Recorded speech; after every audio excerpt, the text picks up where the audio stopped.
જીવનની ઘણી બધી ચિંતાઓ લગભગ નાણાં સાથે જોડાયેલી હોય છે. આથી જો આપણા નાણાંનું આયોજન યોગ્ય રીતે કરવામાં આવે તો મોટા ભાગની સમસ્યાનું નિવારણ આપોઆપ થઈ જાય છે. આજના મની મેનેજરમાં એક નવા ટોપિક સાથે હાજર છું હું પ્રીતિ દલાલ અને આજના એપિસોડમાં આપણે વાત કરીશું એવા પ્રશ્નો વિશે જે તમને નાણાકીય આયોજનમાં વારંવાર ઉપજતા હોય છે અને આ પ્રશ્નો પણ અમે તમારા જેવા દર્શકો પાસેથી જ મેળવતા હોઈએ છીએ. તો આજનો એપિસોડ ખાસ દર્શકોના પ્રશ્નોનો એપિસોડ કહી શકાય અને તમારા પ્રશ્નોનું નિવારણ લાવવા આપણી સાથે જોડાઈ રહ્યા છે ટ્રાન્સેટ કન્સલ્ટન્સીના ડિરેક્ટર કાર્તિક ઝવેરી. કાર્તિકભાઈ, આપણે આજે દર્શકના સવાલ લઈશું અને એમની સમસ્યા સોલ્વ કરશું અને આઈ થિંક એ સમસ્યામાં ઘણા બધાની સમસ્યા સોલ્વ થવાની છે. સૌપ્રથમ જે પ્રશ્ન આપણી પાસે આવી રહ્યો છે આકાશભાઈ પટેલનો મુંબઈથી ઈમેલ દ્વારા આપણને એ પ્રશ્ન પૂછી રહ્યા છે અને આ એક પ્રશ્નમાંથી જ ઘણા પ્રશ્નો તેમને ઉત્પન્ન થયા છે. તો તેઓ પૂછી રહ્યા છે કે મારી ઉંમર 48 વર્ષની છે અને મારે 60 વર્ષે નિવૃત્ત થવું છે, તો મને નિવૃત્તિ માટેના આયોજનમાં મદદ કરો. મારે માસિક ₹57,000ની આવક જોઈએ છે જે આજના ખર્ચાઓને ધ્યાનમાં રાખીને કાઢવામાં આવી છે. મારી પાસે ₹50 લાખ પીપીએફ અને અન્ય એસેટ્સ જેવા કે સ્ટેચ્યુટરી પ્રોવિઝન્સમાં છે અને મ્યુચ્યુઅલ ફંડમાં ₹15 લાખ છે અને પ્રોપર્ટી પણ છે જેની કિંમત લગભગ ₹1 કરોડ જેટલી છે, જેમાં માસિક રિટર્ન 25,000 છે. હાલ મારી જોબ ગુમાવવાનો રિસ્ક છે અને આ ઉંમરે મને સમાન પગારવાળી અન્ય જોબ ન મળી શકે તો શું કરવું જોઈએ? મારે મારી નિવૃત્તિનું આયોજન કેવી રીતે કરવું? જી કાર્તિકભાઈ, થોડા અસમંજસમાં છે, થોડા ટેન્શનમાં લાગી રહ્યા છે, કેવી રીતે આપણે એમને ગાઈડ કરશું? આમાં ઘણી બધી વસ્તુઓ છે એમના એક સવાલમાં. તો સૌથી પહેલાં જે સિમ્પલ છે ને જે સ્ટ્રેટ ફોરવર્ડ વસ્તુ છે એની આપણે વાત કરીએ. જો અત્યારે કામકાજ જે રીતે ચાલતું હોય એ રીતે વ્યવસ્થિત ચાલે તો ઓબ્વિયસલી આપણી પાસે એનો મતલબ છે કે 12 વર્ષ છે બિફોર રિટાયરમેન્ટ, એટલે 60 વર્ષે રિટાયરમેન્ટ થશે. તો 60 વર્ષે સૌથી પહેલી જો કેલ્ક્યુલેશન આપણે કરવાની જરૂરત એમ છે કે અત્યારે જો લગભગ 55,000 60,000 જેટલો એમને ખર્ચો જોતો હોય તો એ ખર્ચો 12 વર્ષ પછી એટલો નથી રહેવાનો. નેચરલી ઇન્ફ્લેશનના હિસાબે એ ખર્ચો લગભગ 1.5 લાખ એટલે 3 ગણો આશરે થઈ જશે. તો 1.5 થી 2.5 લાખ રૂપિયાનો એમને ખર્ચો કરવો પડશે દર મહિનાનો અને પછી નેચરલી એ ખર્ચો દર વર્ષે ઇન્ફ્લેશન પ્રમાણે 5-7% 8%થી વધતું રહેવું જોઈએ. તો સવાલ એ આવે છે કે એમની પાસે કેટલા પૈસા ભેગા થઈ જવા જોઈએ કે જ્યાં સુધી એમનું આ બધું પૂરું થઈ જાય કામકાજને, જ્યાં સુધી 60 વર્ષ સુધી પહોંચે તો એમની પાસે કેટલા પૈસા, કેટલી જમા રાશિ થવી જોઈએ? તો એનો જવાબ છે લગભગ 5 કરોડ રૂપિયા. તો આ 5 કરોડ કરવામાંથી હવે આપણે જો એમનું બધું જે એનાલિસિસ છે કે જે પોર્ટફોલિયો એમને આપણે કીધો છે એમાંથી આપણે જો થોડુંક પ્લાનિંગ કરીએ તો એમની પાસે જે પીપીએફ ને જે સ્ટેચ્યુટરી પ્રોવિઝન્સના જે બધા જે પૈસા છે એ બધા પૈસા ઉપર આપણે આશરે એક્સપેક્ટેશન કરીએ કે લગભગ 8% રિટર્ન મળશે. તો આગલા 12 વર્ષમાં આ બધા પૈસા ઊભા થઈ અને પ્લસ એ નવું કોન્ટ્રીબ્યુશન પણ કરતા રહેશે. એક બહુ ઇમ્પોર્ટન્ટ વસ્તુ છે કે ખાલી જે અત્યારે પૈસા છે એને કેલ્ક્યુલેટ કરવાની જરૂરત નથી, એટલે એ તો છે જ, પણ એની સાથે જે કમાશે અને જે રેગ્યુલરલી પ્રોવિડન્ટ ફંડમાં કોન્ટ્રીબ્યુશન થશે, જે એમને રિટાયરમેન્ટ બેનિફિટ્સ પર બધા મળશે, તો એ બધા મળીને મારા એસ્ટિમેટ પ્રમાણે એમને 2.5 થી 2.5 કરોડ રૂપિયા જેટલું ભેગું થઈ જશે. એટલે જે 5 કરોડનું ટાર્ગેટ હતું એમાંથી અડધું તો પૂરું થઈ ગયું. બાકી જે અડધું ટાર્ગેટ છે પૂરું કરવા માટે એના માટે જો અત્યારની તારીખમાં પણ જેમના 15 લાખ રૂપિયા જે મ્યુચ્યુઅલ ફંડમાં કે છે તે એ 15 લાખ રૂપિયા એ અને જે બીજા 50-55 હજાર રૂપિયા જો એ એસઆઈપીમાં ઇક્વિટી મ્યુચ્યુઅલ ફંડ્સમાં જો ઇન્વેસ્ટ કરી શકે અને એ ઇન્વેસ્ટમેન્ટ નિરંતર વિધાઉટ કોઈ ઇન્ટરપ્શન કે વિધાઉટ કોઈ બ્રેક જો ચાલતું રાખે 12 વર્ષ સુધી તો બીજા 2.5 કરોડ રૂપિયા ભેગા થઈ જશે. એટલે દેટ મીન્સ કે એમની 60 વર્ષની ઉંમર થતાં લગભગ એમની પાસે 5-5.25 કરોડ રૂપિયા ઊભા થઈ જશે. એટલે અત્યારે બહુ ઇન્ટરેસ્ટિંગ અને બહુ ફોર્ચ્યુનેટ જેવી સિચ્યુએશન છે કે જે એમને જોઈએ છે એક્ઝેક્ટલી લગભગ આશરે એટલું જ છે અને પ્લસ એમની પાસે પ્રોપર્ટીઝ પણ છે, એટલે એ પ્રોપર્ટીઝમાંથી એમને ભાડું પણ મળે છે. એટલે જો એમનો ગ્રોથ 5 કરોડ રૂપિયા સુધી એમની જો રકમ ભેગી ન થાય તો પણ એમની પાસે એક ટાઈપનું બેકઅપ છે જે આ પ્રોપર્ટીના માધ્યમથી આવશે. વર્સ્ટ કેસ સિનેરિયો પ્રોપર્ટી વેચી પણ શકાય છે, પણ અધરવાઇઝ ના પણ વેચે તો આજની તારીખમાં અમને 25,000નું રેન્ટલ મળે છે. ઇવન આપણે બેર મિનિમમ એક્સપેક્ટ કરીએ કે 12 વર્ષ પછી કેટલું રેન્ટલ આવશે એમાંથી, તો એ 25ના કદાચ 50,000 રૂપિયા તો ડેફિનેટલી થઈ જશે 12 વર્ષ પછી. એટલે દેટ મીન્સ એ પ્રોપર્ટી પણ છે જે એની સાથે એમનું બેકઅપ પ્લાનિંગ પણ થઈ જશે. એટલે મારા ખ્યાલથી રિટાયરમેન્ટ પ્લાનિંગમાં એ 60 વર્ષે જો નિવૃત્ત થવા માંગે છે તો કોઈ પણ જાતનો પ્રોબ્લેમ નહીં થવો જોઈએ. ઇનફેક્ટ એમની પાસે સરપ્લસ જ હશે. પણ હવે જે એમને આ તો અત્યારની સિચ્યુએશન પ્રમાણે આપણે આ કહ્યું, પણ હવે જે એમને જે ડર છે કે કદાચ એમની જોબ લૂઝ થઈ જાય તો કઈ રીતે સિનારીઓ થશે ને કેવી રીતે કોઈ ફેરબદલ કરવો પડશે? નેચરલી જો અત્યારે એમનો જોબ જતો રહે તો આપણે કેલ્ક્યુલેશન થોડું ટોટલી ચેન્જ કરી નાખવું પડે. કેલ્ક્યુલેશનમાં પછી આપણે એવું લેવું પડે કે આજની તારીખમાં એમની પાસે કેટલી સંપત્તિ છે. તો જે એમના પીપીએફનો જમા રાશિ છે એ તો છે જ 50 લાખ રૂપિયાની. જે એના સ્ટેટ્યુટરી પ્રોવિઝન્સ ને બધા રિટાયરમેન્ટ બેનિફિટ્સ આવવાના છે, જે ઈમેલમાં એને બીજી એમની જે ડિટેલ્સ મોકલેલી એ પ્રમાણે એસ્ટિમેટ કરતાં આપણે લાગે છે કે લગભગ એમની પાસે 1 કરોડ રૂપિયા જેટલું હાથમાં આવશે. એટલે 50 લાખ પીપીએફમાંથી અને બાકીના બધા પૈસા જો જોબ જતો રહે તો જેટલા પણ અત્યારે આટલા વર્ષોની જે સર્વિસનું જે બધું જમા રાશિ થઈ છે એ બધા લગભગ બીજા 45 થી 50 લાખ રૂપિયા થઈ જશે. એટલે કરોડ રૂપિયા જેટલું થઈ જશે. પ્લસ એમની પાસે થોડું મ્યુચ્યુઅલ ફંડ ને એ બધું છે તો એ લગભગ 15-1 લાખ રૂપિયા જેટલું એ બીજું છે. તો એનો મતલબ એ થાય કે જો આજની તારીખમાં એમનું જો આ ઇન્કમ ચાલુ કરવાની હોય તો આજની તારીખમાં આપણે 50,000નું એસ્ટિમેટ લઈ શકીએ. થોડો ઘણો ટેક્સેશન પણ લાગશે. એટલે આજની તારીખમાં જો એમને આજને આજ જો નિવૃત્ત થઈ જાય અને આજથી જો એમનું રિટાયરમેન્ટ પ્લાનિંગ ચાલુ થઈ જાય તો એમની પાસે લગભગ એમને 1.5 થી 1.25 કરોડ રૂપિયા જેટલી રકમ જોઈએ છે. એટલે નેચરલી આપણી પાસે થોડોક શોર્ટફોલ છે. હવે આ શોર્ટફોલને આપણે કેવી રીતે બ્રિજ કરી નાખીએ, એટલે કેવી રીતે આ શોર્ટફોલને પૂરું પાડીએ. તો એક તો આપણી પાસે પ્રોપર્ટીનો બેકઅપ છે જેમાંથી 25,000 રૂપિયા આમે આવે છે, જે ભાડાના હિસાબે આવે છે. એટલે એ બહુ મોટો સપોર્ટ થશે. પણ પછી ભાડાની ઇન્કમ દર વર્ષે 8-10% તો નહીં વધે. કદાચ મામૂલી વધી શકે, કદાચ સેમ પણ રહે, કદાચ ના પણ હોય. એટલે ઘણી બધી આમાં સિચ્યુએશન્સ થઈ શકે છે. તો એના માટે અત્યારે ટ્રીટમેન્ટ એવી કરવી જોશે કે કારણ કે એ લગભગ ઓલમોસ્ટ 48-50 યર્સના છે અત્યારે, તો જે એમનું આ 1 કરોડ રૂપિયા છે એ બધા સ્ટેટ્યુટરી પ્રોવિઝન્સમાંથી કાઢવા પડશે અને પછી એને બોન્ડ ફંડમાં લગભગ 60 to 65% પૈસા આપણે બોન્ડ ફંડમાં રાખશું અને બાકીના જે લગભગ 30 થી 35% પૈસા છે એને આપણે ઇક્વિટી ફંડમાં રાખવા પડશે આગળના 10 વર્ષ સુધી. કારણ કે એ 10 વર્ષ રાખવાથી એ પૈસામાં સારો એવો ગ્રોથ આવી જશે અને એ ગ્રોથ જ્યારે લગભગ એ 60 વર્ષના થઈ જશે ત્યારે એ 35% જે ઇક્વિટીમાં રાખેલા એ પણ આપણે કાઢીને પૂરેપૂરા બોન્ડ ફંડ્સમાં અને ફિક્સ ડિપોઝિટમાં લઈ આવી આવશું અને પછી એમનું રિટાયરમેન્ટ તેમાંથી ચાલતું રહેશે. એટલે અત્યારે થોડુંક ફેરબદલ કરવાની જરૂર છે. એટલે બોટમ લાઈન એડવાઇસ તો એ છે કે આજની તારીખમાં પણ જો એમનો જોબ જતો રહે તો પણ એમની પાસે એટલા બધા એસેટ્સ એમને બનાવી લીધા છે કે જેનાથી એમને કોઈ જાતની ચિંતા ફિકર કરવાની જરૂરત નથી. એટલે જો આજની તારીખમાં જો એ જોબ ન રહે અને નવો જોબ ના મળે તો પણ હી ઇઝ 100% કમ્ફર્ટેબલ. ખાલી એમને સ્ટ્રેટેજી ઇન્વેસ્ટમેન્ટની ટોટલી ઇન્વેસ્ટમેન્ટ સ્ટ્રેટેજી ચેન્જ કરવી પડશે. That's right. જી. અને આ તો બધું બરાબર, પણ હવે મને ખબર નથી કારણ કે ઓલરેડી 48-50 ના છે, સપોઝ જોબ જઈ શકે છે, એ રિટાયરમેન્ટનું પ્લાનિંગ કરે છે, પણ એમનું બધા ઇન્સ્યોરન્સીસ આઈ હોપ કે બધા ઇન પ્લેસ હોય. યસ, આપણે પણ એ માનીને ચાલીએ છીએ કે એમના ઇન્સ્યોરન્સ જે પણ એમને મેડિકલ પોલિસી લીધી હશે, જો ના લીધી હોય તો ઓબ્વિયસલી જલ્દીથી લઈ લે.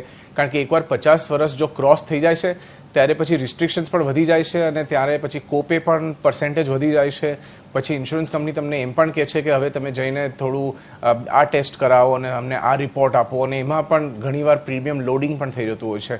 એટલે 50ની અંદર જ્યાં સુધી પોલિસી આવી જાય તો એક બહુ ફાયદા જેવી વસ્તુ છે, ફાયદો થઈ શકે છે એનો. એટલે એ વસ્તુ ડેફિનેટલી કરી નાખવી જોઈએ. હેલ્થ ઇન્સ્યોરન્સ, અને જો મુંબઈમાં રહો છો તમે તો ઓછામાં ઓછો તમારી પાસે 10 થી 15 લાખ રૂપિયાનું ફ્લોટર પોલિસી તો હોવી જ જોઈએ તમારા ફેમિલી માટે.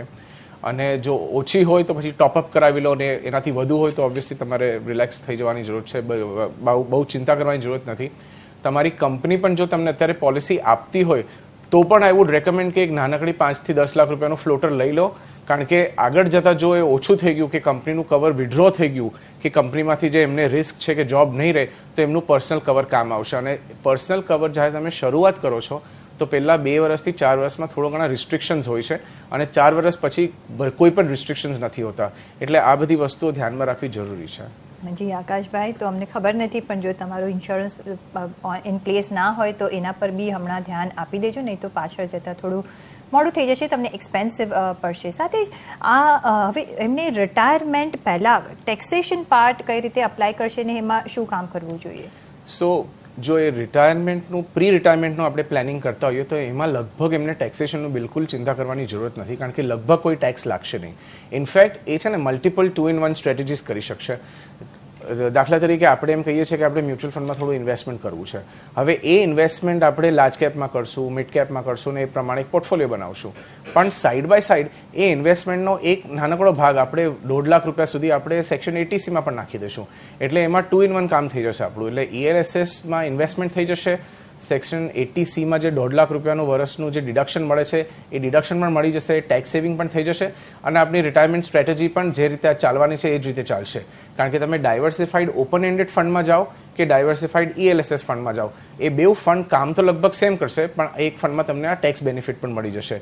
એટલે તમારે રિટર્ન પણ કોમ્પ્રોમાઇઝ કરવાની જરૂરત નથી અને મારી સલાહ એ છે કે PPFમાં વધુ કોન્ટ્રીબ્યુશન ના કરતા હવેના આગળના વર્ષોમાં જે એમનું એલોકેશન હશે તે ELSS તરફ કરે, એટલે એમનું રિટર્ન થોડું બેટર મળે.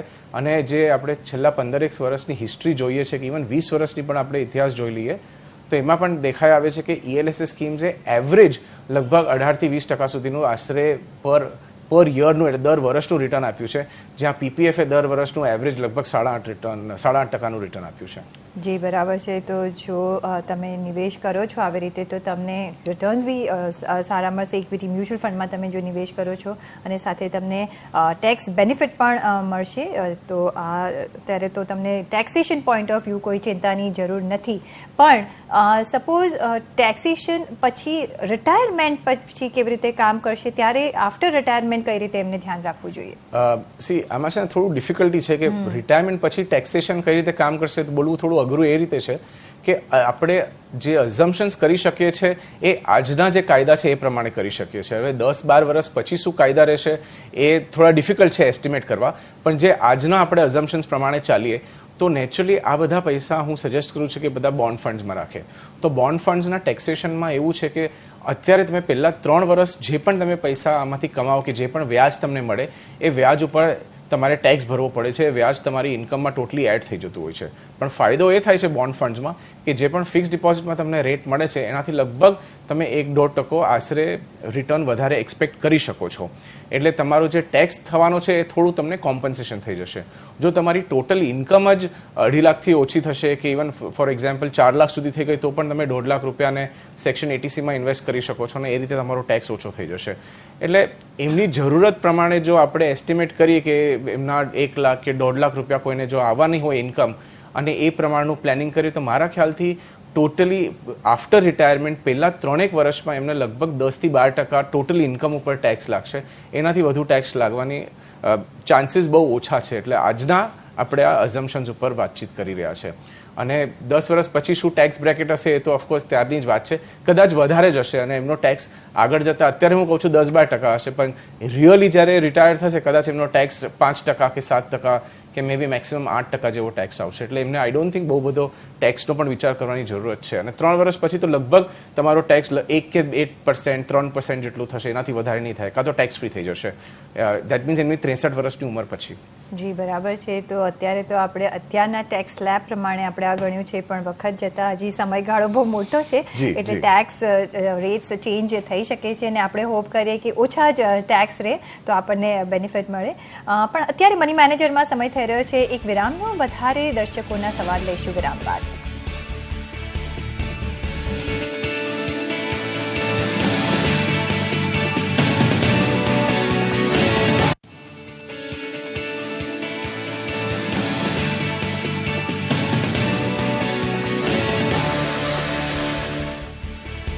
બાદ આપનું સ્વાગત છે અને આપણે આજે વાત કરી રહ્યા છીએ ટ્રાન્સેક્શન કન્સલ્ટન્સીના ડિરેક્ટર કાર્તિક ઝવેરી સાથે અને દર્શકોના સવાલો લઈ રહ્યા છે.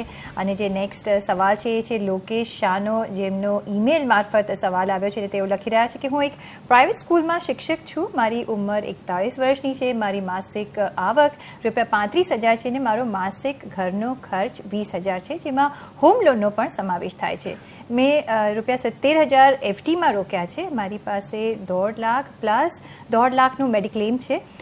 શાળા સાથે પણ અમારે 80,000 પ્લસ 50,000નું મેડિક્લેમ છે સ્ટાર હેલ્થ ઇન્સ્યોરન્સમાં.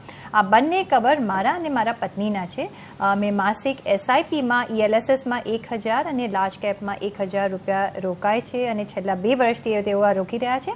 એમનું પૂછવું છે કે અમારે હાલ કોઈ બાળક નથી અને મારી નિવૃત્તિ માટે તેમજ ભવિષ્યમાં બાળક માટે રોકાણ કરવું છે, તો માસિક SIPમાં કેટલું રોકાણ કરવું જોઈએ, ઉપરાંત કેટલા સમય સુધી અને કેટલું રોકાણ કરવું જોઈએ? જી કાર્તિકભાઈ. લોકેશભાઈ, તમારી પાસે તમારા પણ ઘણા બધા સવાલો છે. આપણે 1 by 1 એને એડ્રેસ કરીએ. સૌથી પહેલી વસ્તુ મારે એ જે મને દેખાય છે તમારા જે અત્યારનું પ્લાનિંગ છે એ પ્રમાણે કે તમારા ઘણા બધા પૈસા ફિક્સ ડિપોઝિટમાં છે. એટલે આપણે છે ને પર્સન્ટેજ વાઇઝ જોઈએ છે. 70,000 રૂપીસ છે બહુ મોટી રકમ નથી એક રીતે જોવા જઈએ તો, પણ 70,000 રૂપીસ તમારું જે ટોટલ પ્લાનિંગ છે એમાં મેક્સિમમ પૈસા તમારા ફિક્સ ડિપોઝિટમાં છે. હવે જો તમારે ધન વૃદ્ધિ કરવી હોય, તમે તમારા બાળકો માટે અત્યારે નથી પણ આગળ જતાં જો તમારું ફેમિલી વધારે વિકસિત થશે, તમારું ફેમિલી વધશે, તમારા ખર્ચાઓ વધશે, તો ત્યારે આ તમે જે 1,000 રૂપિયા SIP કરો છો એ તમારું બિલકુલ કામ નહીં આવે. આમાં ઓછામાં ઓછું એક ઝીરો વધારે એડ કરવાની જરૂરત છે. અને જો તમે અત્યારે 35,000 રૂપિયાની ઇન્કમ છે તમારી, 20,000માં તમારો જો ખર્ચો પૂરો થઈ જતો હોય છે અને જો તમે 15,000 રૂપીસ સેવ કરી શકો છો, તો મારી સલાહ એ છે તમને કે પ્લીઝ તમારું એક તો મેડિક્લેમ ઇન્સ્યોરન્સ બહુ ઓછું છે એને વધારો, અને એની પછી એટલે જેટલું પણ એમાં બજેટ લાગશે એ બહુ જ જરૂરી છે અને એમાં કોઈ બીજો ઉપાય નથી. એટલે એ તમારે રિસ્ક મેનેજમેન્ટના હિસાબે અને એના માધ્યમથી કરવું જ પડશે. એ તમારું વર્ષનું જો તમે ઇવન 10 લાખ રૂપિયાનું ફ્લોટર લો તો પણ તમારું પ્રીમિયમ અપ્રોક્સિમેટલી 20-25,000 30,000 મેક્સિમમ એનાથી વધારે ન થવું જોઈએ. એટલે તમારી પાસે એ બજેટ કરવાનો પ્રોવિઝન છે. એટલે એક તો એ વધારી દો. સૌથી પહેલી વસ્તુ એ તમે પોલિસીનું પોર્ટિંગ પણ કરી શકો છો બાય ધ વે. એટલે તમે પોર્ટિંગ કરો તો જે તમારો બેનિફિટ છે એ બેનિફિટ નવી કંપનીમાં પણ મળે, અને જે બાકીના જે પૈસા છે એટલે તમારું 1.5 લાખનું ઓલરેડી હોય તો તમે બીજા 8.5 લાખ રૂપિયાનું એડિશનલ ફ્લોટર જે લેશો તો તમને એટલાનો જ પ્રીમિયમ લાગશે. એટલે તમને ફોર એક્ઝામ્પલ 1.5 લાખ રૂપિયાનું બેનિફિટ ક્યાંય નહીં જાય અને ટોટલ 10 લાખનું જે પણ નવી કંપનીનું પ્રીમિયમ હશે એ તમને લાગશે. એટલે તમારી પાસે એ બજેટ છે. બીજી વસ્તુ તમારે તમારા બાળકો માટે કરવું છે તો આમાં આપણે એક રૂલ ઓફ થંબની જેમ પણ એક વાતચીત કરીએ ને તો પણ આમાં ઓછામાં ઓછા જો તમે 5,000 રૂપિયા ઇન્વેસ્ટ કરો ને તો લગભગ 20-25 વર્ષે એ લગભગ 21 લાખ 22 લાખ રૂપિયા કે મેક્સિમમ 25 લાખ રૂપિયા જેટલી જમા રાશિ થતી હોય છે. એટલે એ રીતે તમે ગણિત કરી લો. આમાં આપણે ઇક્વિટીમાં બહુ બધું રિસ્ક નથી લેતા, પણ એક બેલેન્સ ટાઈપનું રિસ્ક લઈએ છીએ કે 5,000 આપણે જો 25 વર્ષ માટે કરીએ તો આશરે લગભગ 25-30 લાખ રૂપિયા જેટલું ભેગું થઈ શકે છે. તો એ રીતે તમે થોડું કેલ્ક્યુલેશન કરો, આગળ વધો, અને તમારું જે SIPની માત્રા છે બહુ જ ઓછી છે એ તમારે વધારવાની જરૂરત છે. એક નાની ટિપ્પણી એ પણ કે તમે ELSSમાં 1,000 કરો છો અને એ તમારા એવરી ટાઈમ 3 વર્ષ માટે ઇન્સ્ટોલમેન્ટ લોક થતું જાય છે. એટલે જો તમારે કોઈક વાર પૈસા કાઢવા હશે તો થોડી તકલીફ થશે. એટલે સજેશન એવું છે કે તમે લાર્જ કેપ ટાઈપના બ્લુ ચિપ ફંડ્સમાં જ કરો, પણ ELSSમાં ના કરતા ઓપન એન્ડેડ ફંડ્સમાં કરો. બરાબર છે. ને જે તમે કહ્યું કે FDમાં રોકાણ કાઢવું છે, કારણ કે બીજું એક રીઝન છે કે હવે આગળ જતાં FDના રેટ પણ ઓછા જ થવાના છે, એમને એમાંથી કાઢી લેવા જોઈએ અને બીજા ઓપ્શન્સમાં નાખવા જોઈએ જ્યાં તમને વધારે રિટર્ન્સ મળી શકે છે. નેક્સ્ટ આપણી સાથે જે દર્શક જોડાઈ રહ્યા છે એ છે કૌશલ રાણા સુરતથી. જી કૌશલ, આપનો સવાલ પૂછો. નમસ્તે મેમ. નમસ્તે. નમસ્તે સર. નમસ્તે સર, હવે એ મારે મ્યુચ્યુઅલ ફંડ બાબતે એક સવાલ પૂછ્યો છે. જી. જેમ કે ELSSની જે કેટેગરી હોય છે એમાં આપણે મુખ્યત્વે 2 પ્રકારના લાભ મળે છે. એક તો એમાં ટેક્સ સેવિંગમાં એ ફાયદાકારક છે, અને બીજું કે એના રિટર્ન પર આપણે 1 વર્ષ પછી એનો ટેક્સ નથી લાગતો.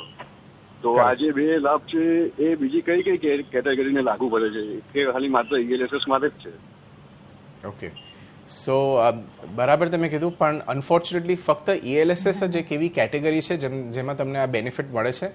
એક વધુ વસ્તુ છે જે તમારે ધ્યાનમાં રાખવી જરૂરી છે કે 1 વર્ષ પછી ડેફિનેટલી ટેક્સ ફ્રી થઈ જશે, પણ 1 વર્ષ પછી તમે આમાંથી પૈસા વિથડ્રો નથી કરી શકતા. તમારે આમાં ઇન્વેસ્ટમેન્ટ ઓછામાં ઓછું 3 વર્ષ સુધી કરવું પડશે, કારણ કે 3 વર્ષનું લોકઇન હોય છે. જો તમારે વચ્ચે થોડાક પૈસા ઉપાડવા હોય કે તમારે થોડો બેનિફિટ જોતો હોય તો તમે ELSSના સ્કીમમાં ડિવિડન્ડ ઓપ્શન લઈ શકો છો, જેનાથી દાખલા તરીકે થોડો ઘણો જો નફો થયો હોય તો તમને મ્યુચ્યુઅલ ફંડ થોડોક પેમેન્ટ કરી દેશે as a dividend. A dividend ઉપર ડિવિડન્ડ ડિસ્ટ્રીબ્યુશન ટેક્સ પણ નથી હોતો અને એ ડિવિડન્ડ તમારા હાથમાં પણ ટેક્સ ફ્રી હોય છે. પણ મારી સલાહ નથી કે તમે ડિવિડન્ડ ઓપ્શનમાં જાઓ. મારી સલાહ એ છે કે તમે ELSS જરૂરથી કરો. સારામાં સારું પ્રોડક્ટ છે. આખા સેક્શન 80Cની જે આખી શ્રેણી છે એમાં સારામાં સારું ને સૌથી ઉત્તમ પ્રોડક્ટ ELSS છે, કારણ કે રિટર્ન્સ તમને સારામાં સારા આપે છે, લોકઇન સૌથી ઓછું છે 3 વર્ષનું, અને ઓબ્વિયસલી તમને લિક્વિડિટી પણ આપે છે કે તમે જ્યારે તમને પૈસાની જરૂરત પડશે તમે કાઢી શકશો.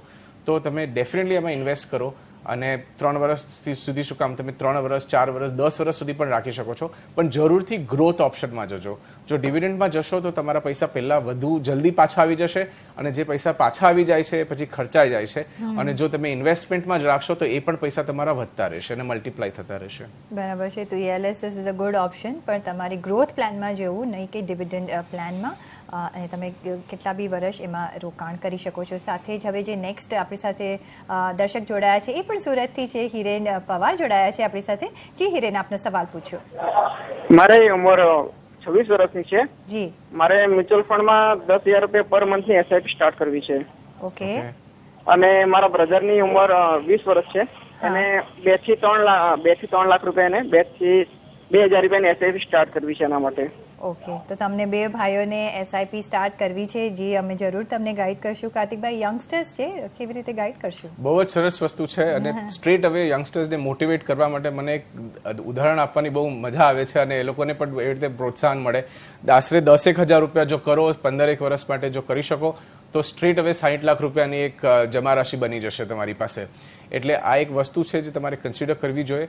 10,000 રૂપિયા તમે ડિવાઈડ કરી શકો છો, અડધા પૈસા ડિવાઈડ કરી દો. એક ડાયવર્સિફાઈડ લાર્જ કેપ ફંડ લઈ લો, જે બ્લુ ચિપ ટાઈપના જે બધા ફંડ્સ આવે છે એમાં ઇન્વેસ્ટમેન્ટ કરો અને બાકીના પૈસા તમે મિડ કેપમાં ઇન્વેસ્ટમેન્ટ કરી શકો છો. આગળ જતાં જો તમારું બજેટ વધે, તમારી પાસે વધુ પૈસા આવે તો તમે થોડાક એ પૈસા ફાર્માસ્યુટિકલ સેક્ટરમાં પણ નાખી શકો છો, થોડાક પૈસા તમે બેન્કિંગ સેક્ટરના ફંડ્સમાં પણ લઈ શકો છો.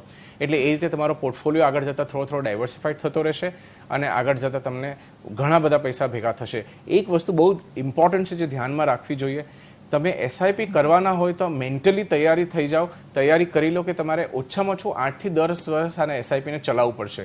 કદાચ તમને ફાયદો, બહુ સરસ ફાયદો દેખાય આવે 2 વર્ષમાં, પણ કદાચ એવું પણ થઈ જાય કે 6 વર્ષ સુધી તમને એટલો બધો ફાયદો ન દેખાય, કારણ કે આ બધું બિઝનેસ સાયકલ ઉપર ડિપેન્ડ કરે છે. એટલે ઓછામાં ઓછું 8 થી 10 વર્ષ સુધી એસઆઈપી કરતા રહો તો તમને એનો ફાયદો દેખાશે. જો નાના સમય માટે કરવું હોય તો ઇક્વિટીમાં એસઆઈપી કરવાની બિલકુલ જરૂરત નથી અને પછી એમાં નિરાશા જ મળશે. એટલે એવી વસ્તુ પણ ઘણીવાર થઈ જતી હોય છે. એટલે પછી લોકોને એવું લાગે છે કે એસઆઈપી કરવા જેવું જ નથી. હા, પણ એમનો એક કાઉન્ટર ક્વેશ્ચન છે કે 2 વર્ષમાં એમને 4 લાખ રૂપિયા જમા કરવા છે, તો પછી કેવી રીતે એમને સ્ટ્રેટેજી અપનાવવી જોઈએ? સો આ વસ્તુ માટે એમની પાસે 2 વિકલ્પ છે. એક તો એ સિમ્પલ રીતે રેકરિંગ ડિપોઝિટમાં લગભગ 15,000 રૂપિયા જો નાખી દે, 15,000 થી 17,000 રૂપિયા, તો 2 વર્ષમાં એમની પાસે 4 લાખ બની જશે. થોડુંક રિટર્ન બેટર મળશે જો એ બોન્ડ ફંડ્સમાં આવશે તો. જે રીતે આપણે ઇક્વિટી ફંડ્સમાં એસઆઈપીની સલાહ આપતા હોઈએ છીએ એ જ રીતે જે બોન્ડ ફંડ્સની કેટેગરી છે કે જ્યાં એ ફંડમાં નાખતા તમારા પૈસા ફિક્સ ડિપોઝિટ્સમાં સ્ટેટ ગવર્મેન્ટને આપવામાં આવે છે, ગવર્મેન્ટ સિક્યોરિટીઝમાં નાખવામાં આવે છે, એ જે ફિક્સ ડિપોઝિટ ટાઈપના ફંડ્સ છે એમાં તમે એસઆઈપી કરી શકો છો. એમાં પણ લગભગ તમારે કદાચ 15,000 થી 16,000 રૂપિયાની એસઆઈપી કરવી પડશે. એટલે થોડાક પૈસા ઓછા નાખવા પડશે કારણ કે એનું રિટર્ન થોડું બેટર હોય છે. એટલે એમ કરતાં પણ તમારા 4 લાખ રૂપિયા 2 વર્ષમાં જમા થઈ જશે. જી હિરેનભાઈ, તો તમે તમારું રોકાણ આવી રીતે કરી શકો છો, તમારું લક્ષ્ય મેળવી શકો છો. કાર્તિકભાઈ, ઘણો આભાર અમારી સાથે જોડાવા બદલ અને દર્શકોના સવાલોના જવાબ આપવા બદલ. અને સીએનપીસી બજારના તમામ શો તમે જોઈ શકો છો gujarati.moneycontrol.com પર. અને પર્સનલ ફાઇનાન્સના તમારા સવાલ અમને મોકલો તમારું નામ, શહેર, ઉંમર સાથે. ઈમેલ કરો અમને moneyatnetwork18online.com પર. ફેસબુક પર લખો અમને facebook.com/cnbc બજાર પર અને ટ્વીટ પણ કરી શકો છો twitter.com/cnbc બજાર પર.